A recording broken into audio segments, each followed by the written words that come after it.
Hello everybody, Motivation Mania. The last three videos I talked about how I felt when I was growing up. I mentioned I had little or no self-esteem, no confidence. I was self-conscious of what people thought about me, and I self-sabotaged many parts of my life. Right now, I would like to talk about self-sabotage. Getting out of your own way, overcoming self-sabotage, and becoming unstoppable. Let me start off by asking, have you ever felt like you're the one holding yourself back? Not your circumstances, not your past, not other people, but you. You know what to do, you know what you want, you even start moving toward it, and then somehow you stop. You hesitate, you procrastinate, and then you quit. And you sit there thinking, why do I keep doing this to myself? That right there is self-sabotage. Right now, I would like to talk about breaking that cycle. Not temporarily, but at the root. So you can stop getting in your own way and start becoming the person you know you're capable of being. So tell yourself, I am done getting in my own way. What is self-sabotage? Let's define it clearly. Self-sabotage is when your actions or lack of action prevent you from reaching your own goals. It's when you procrastinate when it matters most. Overthink until you do nothing. Quit when things get uncomfortable. Choose distractions over growth. Set goals, but don't follow through. And here's the dangerous part. It often feels justified. You tell yourself, I'll start tomorrow. I just need more time. I'm not ready yet. But in reality, you're delaying your own progress. Why do we self-sabotage? The truth most people don't realize, self-sabotage is not a discipline problem. It's sometimes a protection mechanism. Your brain is trying to protect you from failure, rejection, judgment, discomfort, and change. Because to your mind, those things feel like threats. So it says, let's stay where it's safe, even if safe is keeping you stuck. So tell yourself, my mind is trying to protect me, not limiting me. The hidden cost of self-sabotage. Self-sabotage doesn't just slow you down.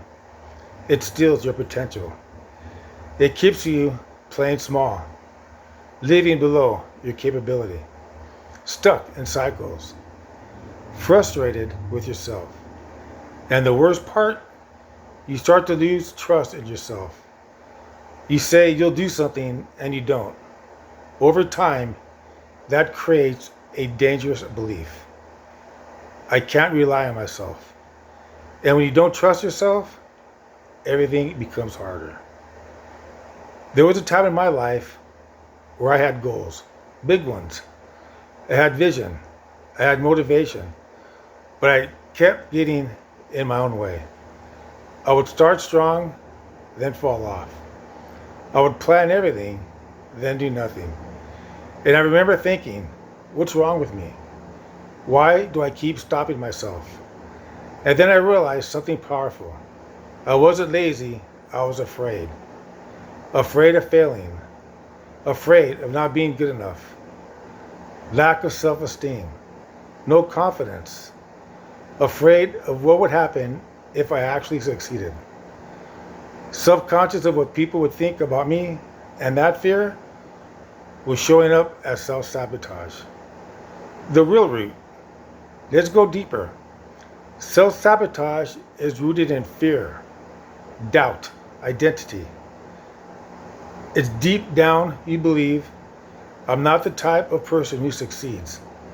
You will unconsciously act in ways that prove that belief. You will always act in alignment with who you believe you are.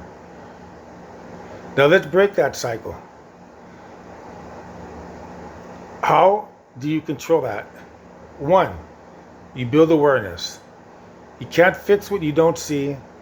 Start noticing your patterns. When do you procrastinate? When do you quit?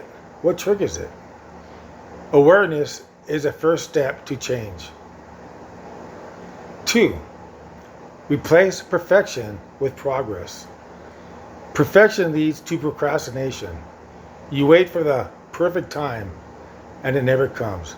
Instead, take imperfect action. Done is better than perfect. 3. Shrink the task. Build goals that aren't overwhelming, so your brain avoids them. Break it down. Instead of doing everything, start with one small step. 4. Create non-negotiables. Stop relying on motivation. Create standards. I do this no matter what. Whether you feel like it or not, that builds discipline. 5. Reframe failure. Failure is not the enemy. Avoiding action is. Every failure teaches you something. Every attempt builds strength. 6. Strengthen self-trust. Keep promises to yourself. Start small. Follow through. Each time you do, you rebuild trust. 7. Change your identity. Stop saying, I'm a procrastinator. I lack discipline. Start telling yourself, I'm someone who takes action. I follow through. Then prove it with your behavior. The identity shift. This is where everything changes. You don't just change what you do, you change who you are.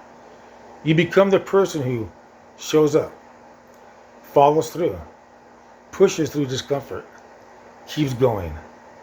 Daily. Say this, I am someone who follows through. Breaking the cycle in real time. Next time you feel like procrastinating, catch it. Pause and ask, what am I avoiding right now? Then, take one small action immediately. That breaks the pattern. The freedom on the other side. When you overcome self-sabotage, you gain momentum, confidence, clarity, results. You stop fighting yourself and start working with yourself. So let me remind you, you are not broken. You are not incapable. You are not stuck. You've just been running patterns that no longer serve you. And starting today, you can change them. I challenge you. Notice one self-sabotaging habit. Interrupt it. Take one action instead and repeat that daily. Because the more you act, the less power self-sabotage has. Say this to yourself. I take action. I follow through. I get out of my own way. The biggest obstacle in your life was never the world. It was you. At the moment you overcome yourself, you become unstoppable. Believe in yourself and don't give up.